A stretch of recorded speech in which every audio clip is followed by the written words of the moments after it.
नमस्कार, आप देख रहे हैं IBC 24 और मैं हूं आपके साथ विजेंद्र पांडे। हमारी इस खास पेशकश सवाल आपका है में आप सभी का बहुत बहुत स्वागत है। विकास के नक्शे पर पिछड़ापन जबलपुर की एक दुखती रग रहा है। इस मुद्दे पर जबलपुर में सियासत भी होती आई है।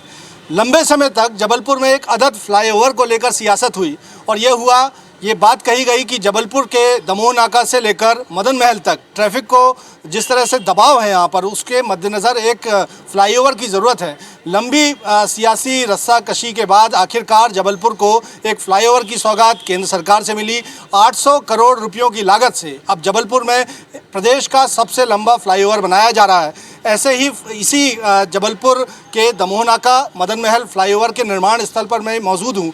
मदन महल इलाका मेरे पीछे है। मदन महल से लेकर ये फ्लाईओवर जबलपुर के दमोह नाका चौराहे को जोड़ा जाना था ताकि ट्रैफिक के लिहाज से एक सुविधाजनक स्थिति बने और जबलपुर को महानगर की शक्ल दी जाए। लेकिन इस फ्लाईओवर के निर्माण को लेकर तमाम सवाल उठाए जा रहे हैं। सबसे बड़ा विषय तो ये कहा जाता है कि इस फ्लाईओवर का नाम ही जबलपुर दमोह नाका फ्लाईओवर दिया गया है, लेकिन कतिपय किसी तरह की दखलंदाजी के चलते इसका जो एक एंड है वो मदन महल से तो उठाया जा रहा है, लेकिन इसे दमोह नाका चौराहे तक नहीं पहुंचाया जा रहा है, जिसको लेकर सियासत गरमाई गई हुई है। इसके अलावा भी तमाम ऐसे मुद्दे हैं जो जबलपुर की जनता से, संस्कारधानी की जनता से सीधे तौर पर जुड़े हुए हैं। लिहाजा हम आने वाले अगले आधे घंटे तक जबलपुर के इसी फ्लाईओवर के मुद्दे पर जबलपुर की आवाम से, जबलपुर की जनता से, प्रबुद्ध लोगों से बातचीत करेंगे। यहाँ तमाम लोग आप देखेंगे कि इस वक्त मैं जबलपुर के रानीताल इलाके में मौजूद हूँ, जहाँ से ये फ्लाईओवर गुजरना। इन लोगों से बात करने की कोशिश करता हूँ। मदन महल से ये फ्लाईओवर उठना था और उसके बाद इसका एंडिंग जो है वो दमोह नाका फ्लाईओवर इसे कहा गया। अभी क्या स्थिति है और विरोध तो कांग्रेस के विधायक विनय सक्सेना की ओर से भी जताया गया। तो माननीय विधायक जी ने मंत्री जी से भी बात करके कहा था कि जहां भूमि पूजन हुआ है जहां से वहां तक फ्लाईओवर ले जाया जाए, लेकिन कुछ राजनीतिक दल के विरोध के कारण ये फ्लाईओवर को उसके पहले शिफ्ट कर दिया, जिसके कारण से दमोह नाका में ऐसा ट्रैफिक का दबाव बनेगा जो कि इस शहर को बहुत विचलित कर देने वाला होगा। और दूसरी चीज़, ये फ्लाईओवर का निर्माण एजेंसी सेतु से कराना था, जो कि PWD मेंटेनेंस एजेंसी से कराया जा रहा है। जब मध्य प्रदेश सरकार के पास सेतु निर्माण विभाग है तो इसको मेंटेनेंस एजेंसी से क्यों कराया जा रहा? मांग तो ये की गई थी क्योंकि जबलपुर के लिहाज से अगर हम ट्रैफिकिंग की बात करते हैं तो एक बॉटलनेक कंजेशन के हालात बनते हैं। जब कटनी रोड से ट्रैफिक तमाम गाड़ियां शहर में एंटर होती हैं तो एक गोहलपुर तिराहे के पास, पुलिया के पास, वहां पर बॉटलनेक कंजेशन के हालात बनते हैं। लिहाजा सबसे पहले मांग तो ये आई थी कि इस फ्लाईओवर को आगे तक एक्सटेंड किया जाना था। एक्सटेंशन तो खैर नहीं हुआ, लेकिन फ्लाईओवर की लंबाई घटाने को लेकर तमाम सवाल ज़रूर उठने लगे। ये एक बड़ा सवाल है। कुछ लोगों से अब हम और बात करने की कोशिश यहाँ पर करेंगे। आपसे जानना चाहूँगा, फ़िलहाल जिस तरह से फ्लाईओवर की निर्माण की गति है, इस संबंध में आप क्या कहेंगे? नहीं, ये तो काम ठीक चल रहा है, लेकिन इसको गोहलपुर तक बनना था सर जी। तो आपको लगता है कि वो बेहतर शहर के लिए एक हितकारी होता, क्योंकि 800 करोड़ की योजना है। वहाँ जाम लग जाता है एक्चुअली में, आने जाने वाले लोग बहुत मतलब ट्रैफिक जाम हो जाता है, एक्सीडेंट वगैरह होते हैं वहाँ पे। हमारे सर एक थे बैंक के, यूनियन बैंक के, उनका भी एक्सीडेंट वहीं हुआ था, तो वो उनका स्वर्गवास हो गया जी। तो देखिए, चूँकि सर्विस रोड का जिक्र आया है, एक्सीडेंट्स का जिक्र आया है, तो इस सर्विस रोड को भी मैं आपको दिखा देता हूँ। आप देखेंगे कि जो तमाम पिलर्स हैं वो इस फ्लाईओवर के लगे हुए हैं। 2023 तक इस फ्लाईओवर का निर्माण पूरा किया जाना है। आप देखेंगे कि पिलर्स खड़े हो गए हैं, काम चल भी रहा है, लेकिन इस सर्विस रोड का ज़रा हाल देख लीजिए, क्योंकि जो नॉर्म्स कहते हैं, जहाँ तक हमें जानकारी दी गई है, उसके मुताबिक निर्माण एजेंसी को सर्विस रोड की गुणवत्ता भी इस कदर बरकरार रखनी है कि कम से कम वो मोटरेबल रहे। उस सर्विस रोड से दोपहिया वाहन, चार पहिया वाहन कम से कम गुजर सकें। लेकिन हालात देख लीजिए साहब, आप देखेंगे कि तमाम जो सर्विस रोड इसे कहा जा सकता है, जो फ्लाईओवर के ठीक बाजू में है, तो यहाँ आप देखेंगे कि गड्ढे पूरी तरह से बने हुए हैं। आगे जाकर कहीं स्टॉपर्स हैं, कहीं स्टॉपर्स नहीं हैं, और हिचकोले खाते लोग जो हैं इस तरह इस सर्विस रोड से गुजरते हुए आप इस वक्त टीवी स्क्रीन पर भी देख सकते हैं। तो लोगों का एक बड़ा कंसर्न है, एक शिकायत भी है कि आखिर निर्माण हो रहा है, ये अच्छी बात है, जबलपुर के लिए एक सौगात का विषय है, लेकिन नियमों के तहत अगर कोई निर्माण कार्य होगा तो उससे जनता को न्यूनतम परेशानी होगी। ये बात सच है कि कोई भी निर्माण कार्य जब होता है तो कुछ परेशानियाँ ज़रूर होती हैं, लेकिन अगर नॉर्म्स को फॉलो किया जाए तो शायद हालातों को बेहतर बनाया जा सकता है। खैर, सर्विस रोड की बात जो है हम तमाम लोगों से लगातार करेंगे ही सही। बड़ा विषय तो इस फ्लाईओवर के निर्माण के दौरान हुए भूमि अधिग्रहण को लेकर भी है और मुआवजे को लेकर भी है। सबसे बड़ा सवाल यहाँ पर लगातार इसलिए भी है क्योंकि सुप्रीम कोर्ट के और हाई कोर्ट के रिटायर्ड जजेस ने भी, जो इसी मुख्य रोड पर रहते हैं, जो कि मदन महल से लेकर रानीताल और दमोह नाका को जोड़ रही है, उनकी ओर से एक पिटीशन भी हाई कोर्ट में फाइल की गई है और ये कहा गया है कि नगर निगम और निर्माण एजेंसी बगैर भू अधिग्रहण के और बगैर मुआवजा दिए यहाँ पर निर्माण कार्य कर रही है। नोटिस थमा दिए गए हैं लोगों को, लेकिन हालात कुछ और हैं। आप क्या कहेंगे साहब? देखिए, जैसा कि अभी आप बातचीत कर रहे हैं और आपने बताया कि नगर निगम ने नोटिस थमा दिए, लेकिन कहीं ना कहीं जो नोटिस पहले दिए हुए थे, अभी विगत में 2 से 3 दिन पहले ही कमिश्नर साहब ने बैठक ली है और 8-8 फीट का नया नोटिस दे दिया है। जो पहले इनकी गाइडलाइन थी उसके अलावा भी इन्होंने 8 फीट का फिर नया नोटिस दे दिया है और इनके पास मुद्दा तो है, लीज किसी की रिन्यू ये कर नहीं रहे हैं और आगामी करीब आज की डेट में 350 से 400 प्रकरण कमिश्नर साहब जी के यहाँ पड़े हुए हैं, 10 साल से लंबे थे। वो लीज इसलिए नहीं कर रहे हैं कि जब अगर पब्लिक आवाज़ उठाएगी तो वो यही बोलेंगे आप लीज हमको पेपर दिखाइए, नहीं तो हम आपका पूरा मकान ध्वस्त करेंगे। दूसरा मैटर ये है, चूँकि हम लोग क्षेत्रीय नागरिक हैं तो यहाँ बड़े बड़े वाहन, चूँकि बहुत बड़ा ब्रिज का काम हो रहा है, मध्य प्रदेश के सबसे बड़ा फ्लाईओवर का काम हो रहा है, तो ये मेन रोड है। मेन रोड से जितनी हमारी रोडें लगी हुई सर्विस रोड, आए दिन सुबह से रात तक धमा चौकड़ी इनकी गाड़ियों की मची हुई है। कहीं किसी प्रकार से ट्रैफिक करना, यातायात की व्यवस्था ये लोग कर रहे हैं। आए दिन डेली 2-4 एक्सीडेंट होते रहते हैं। आमजन यहाँ पे समस्याओं से जूझ रहा है। यहाँ कई हॉस्पिटल हब है। सबसे बड़ी बात ये मैं आपको बताई कि राइट टाउन जो है वो हॉस्पिटल का हब है और यहाँ इतनी ज़्यादा परेशानी हो रही है, व्यक्ति अस्पताल भी नहीं पहुँच पा रहा। तो इसके लिए इनको अगर हम सड़क का ही जिक्र करते हैं जो कि जबलपुर के मदन महल चौराहे से जबलपुर के रानीताल और दमोह नाका चौराहे को जोड़ती है, यहाँ तमाम अस्पताल इस सड़क पर ही किनारे आपको नज़र आएंगे। आगे जाकर तमाम ये अस्पताल हैं। लेकिन देखिए साहब, ऐसी स्थिति में यदि कोई मरीज़ किसी तरह की मेडिकल इमरजेंसी के चलते अस्पताल पहुंचना चाहता है तो उसको किन परेशानियों का सामना करना पड़ेगा, इस सर्विस रोड का हाल देखकर आप बेहतर तरीके से समझ सकते हैं। लेकिन बड़ा विषय जिसका लगातार जिक्र भी किया जा रहा है कि सुप्रीम कोर्ट के रिटायर्ड जजेस पीपी नावलेकर, जो कि लोकायुक्त भी रह चुके हैं मध्य प्रदेश के, वो रिटायर्ड जज हैं, और साथ ही साथ तमाम जो कुछ और जजेस हैं जिनकी ओर से पिटीशन फाइल की गई है, यानी जजेस तक इस बात को लेकर हाईकोर्ट के संज्ञान में लेकर आए हैं कि बगैर मुआवजा दिए भू अधिग्रहण और निर्माण की कार्रवाई हो रही है। लोगों से हम बात करने की लगातार कोशिश कर रहे हैं। लीज़ का रिन्यू जो है वो हुआ नहीं और उसके बाद जिस तरह से अब तोड़ा जाना है, यहाँ पर नोटिस दिए गए हैं, क्या कहेंगे सर? काम जल्दी हो जाए, यही है हम लोगों की मांग, हो गुणवत्ता से हो जाए बस। कोई निर्माण कार्य अगर जितनी जल्द गति से होगा तो ये बहुत मुमकिन है कि कम समय तक लोगों को परेशानी उठानी पड़ेगी। जो नोटिस इशू किए गए हैं या ख़ास तौर पर जिस पिटीशन का मैं जिक्र कर रहा हूँ कि एक पिटीशन भी फाइल की गई है हाई कोर्ट में, उसके मद्देनज़र क्या कहेंगे आप? देखिए, वैसे तो कोर्ट का सम्मान करना चाहिए सरकार को और जल्द से जल्द उचित मुआवजा दे दें। और सबसे बड़ा कमी तो इन लोगों में ये है, भारतीय जनता पार्टी का प्रशासनिक जो अमला है, एक दूसरे में समन्वय नहीं है। अगर पीडब्ल्यूडी को किसी काम कराना, बिजली विभाग के खंभे अलग कराना है तो कोई समन्वय नहीं है। नगर निगम का अगर कोई पुलिया आ गई है बीच में या कोई उनका चौराहा है उसको अलग करना है तो इनके बीच में कोई समन्वय नहीं है। और सबसे बड़ा एक टेक्निकल पॉइंट ये है कि इस विभाग को ने लगभग सर्विस रोड है जो उसका एस्टीमेट ही सेंक्शन नहीं कराया है, क्योंकि जिसने एस्टीमेट बनाया था सेतु विभाग ने, बाद में ये काम पीडब्ल्यूडी को चला गया और उन्होंने ये कमी छोड़ दी। इस कारण से पुल तो बन रहा है, ब्रिज बन रहा है, लेकिन उसके आजू बाजू चलने की व्यवस्था इस संस्कारधानी के लोगों के लिए नहीं की गई है, जो ये एक अभिशाप बन गया है वर्तमान स्थिति में। बाद में तो इसका लाभ मिलेगा ही, लेकिन वर्तमान स्थिति में इसकी हालत बहुत ख़राब है। जाहिर सी बात है, तात्कालिक समस्याओं को भी नज़रअंदाज नहीं किया जा सकता, जिसका जिक्र लगातार सर्विस रोड की बदहाली के मद्देनज़र यहाँ पर हो रहा है। लेकिन मुख्य जो कंसर्न यहाँ के स्थानीय लोगों से, हम आपके जैसे तमाम लोगों से बात ही कर रहे हैं कि यहाँ कहना है, लोगों का आरोप भी है कि बगैर मुआवजा दिए यहाँ पर नोटिस सर्व किए गए। बगैर मुआवजा दिए तो किया ही जा रहा है। दमोह नाका से लेकर आप मदन महल तक देखिए, 7,500 दुकानें हैं। आज अगर वो दुकानें टूटती तो उसका मुआवजा कौन देगा? और भारतीय जनता पार्टी और केंद्र सरकार जो यहाँ पर फ्लाईओवर बना रही है, आप रोडों की स्थिति देखिए, आवागमन तो बिल्कुल ठप है। यहाँ से अगर कोई भी गाड़ी मदन महल में आती है, हज़ारों तादाद पे जनसंख्या उतरती है, लेकिन सबको घूम के जाना पड़ता है, रानीताल से भी घूम के जाना पड़ता है। सबसे पहली बात कि रोड को भी देखा जाए और मुआवजे की बात है तो वो सबको बराबर ही दिया जाए, मेरा ये कहना है।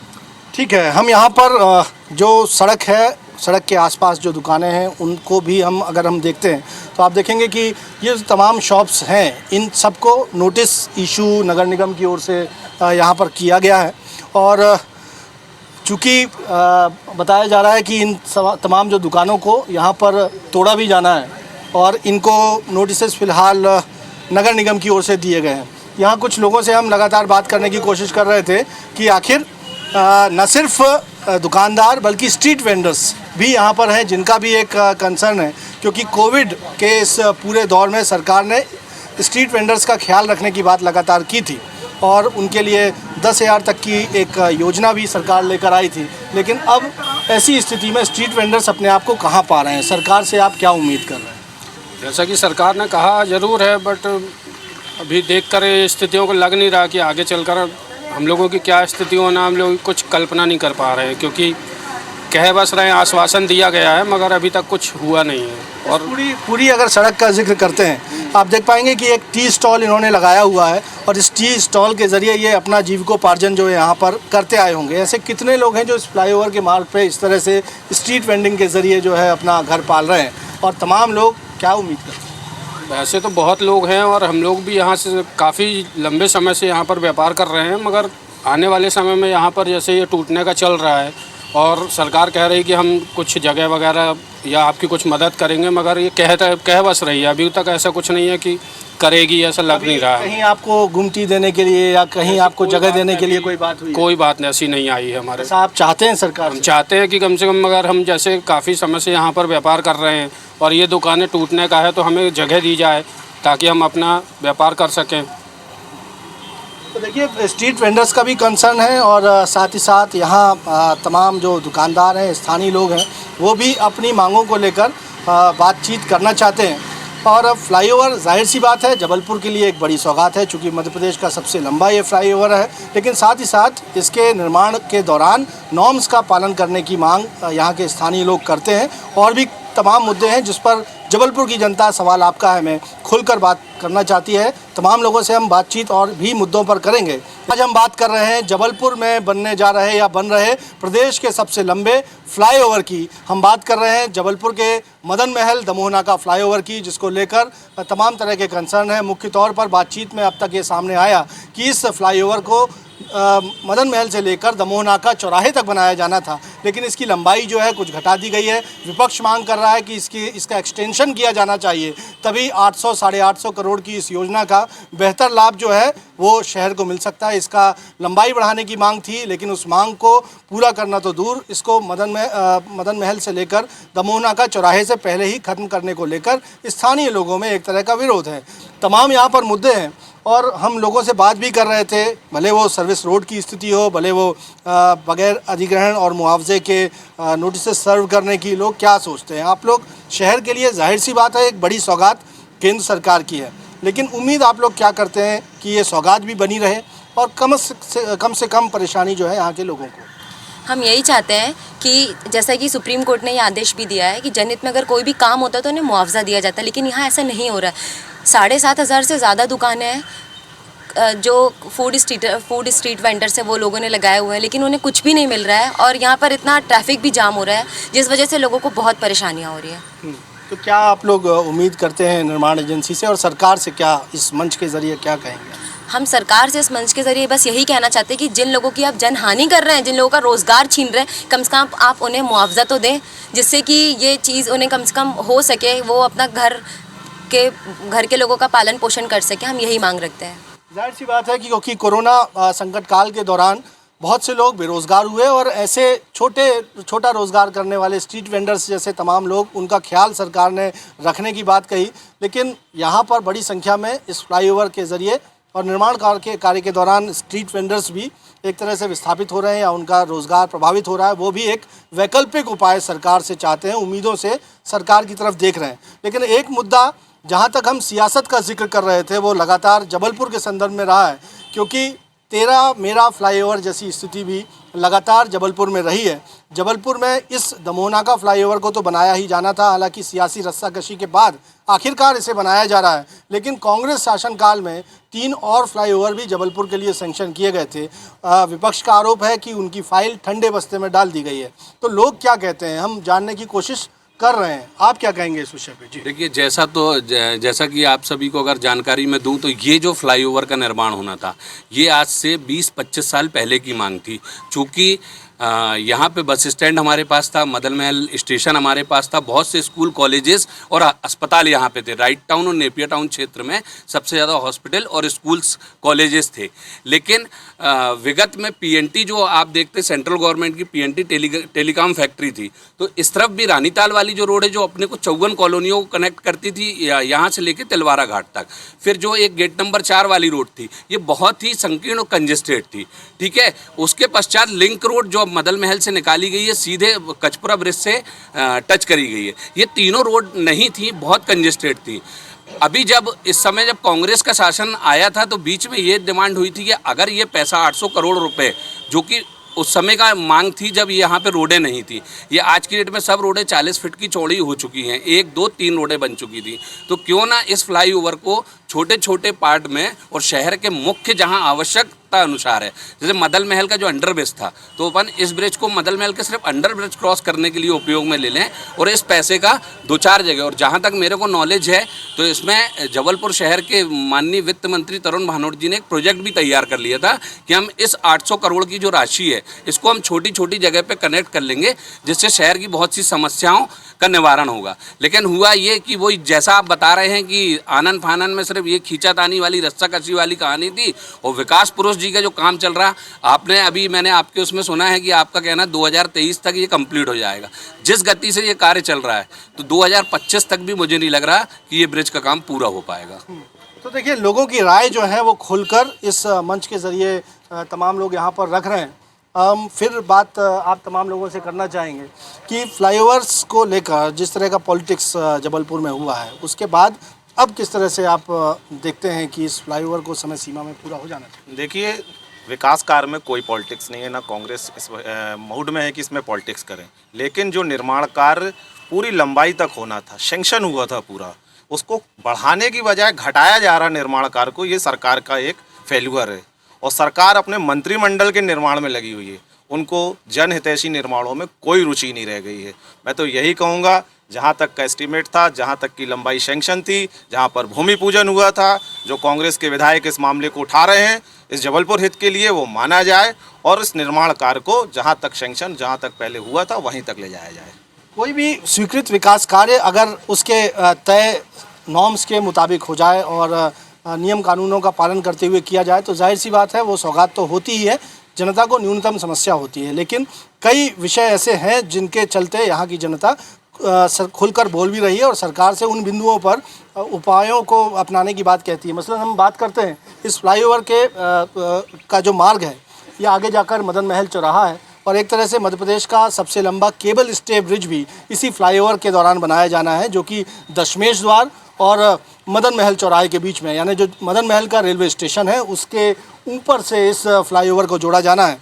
इस दमोहनाका फ्लाईओवर के मुद्दे पर लगातार बातचीत करने की कोशिश कर रहे हैं। कुछ लोगों से हम और बात करने की कोशिश करेंगे कि देखेंगे आप इस सड़क पर तमाम जो दुकानें हैं उनको तोड़ा जाना है, जिसके पहले मुआवजा ना दिए जाने को लेकर भी कंसर्न है। लेकिन इस सड़क का नज़ारा भी मैं आपको दिखा दूं। आप देखेंगे कि कंस्ट्रक्शन यहाँ पर दमोहनाका फ्लाईओवर के मद्देनज़र पूरा चल रहा है और सड़क की क्या स्थिति है इसे आप यहाँ पर देख सकते हैं।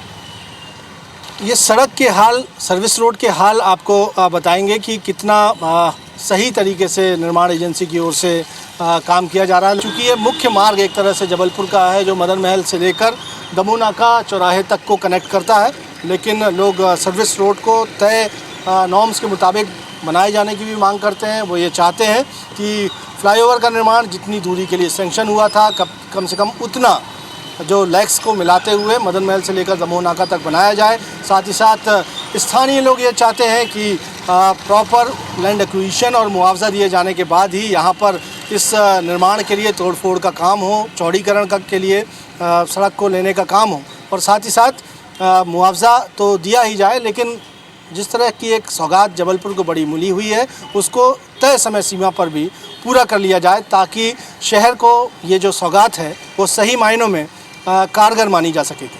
हमारी इस खास पेशकश सवाल आपका है में फ़िलहाल इतना ही। मुझे और मेरे कैमरामैन सतीश को दीजिए इजाज़त। आप देखते रहिए IBC 24। नमस्कार।